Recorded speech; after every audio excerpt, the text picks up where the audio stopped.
सजदगाहे औलिया है नक्शा पाए मुर्तजा हर नमाजी पर है वाजिब इक्तिदाए मुर्तजा।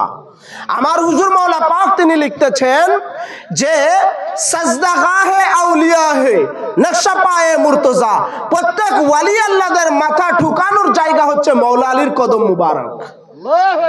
আর প্রত্যেক নামাজীদের কিবলা হচ্ছে কাবা হচ্ছে হযরতে মাওলা আলী শেরে খুদা হেদারে করার। কেন মাওলা আলী খানায় কাবায় আগমন করেছেন। হর নামাজি পর হয় ওয়াজিব ইক্তিদায়ে মুর্তজা, প্রত্যেক নামাজের উপরে ওয়াজিব হলো মাওলা আলীর ধ্যান খেয়াল করে মাওলা আলীকে কাবা মেনে মাওলা আলীকে কিবলা মেনে মাওলা আলীকে ইক্তিদা করে নামাজে দাঁড়িয়ে যাওয়া।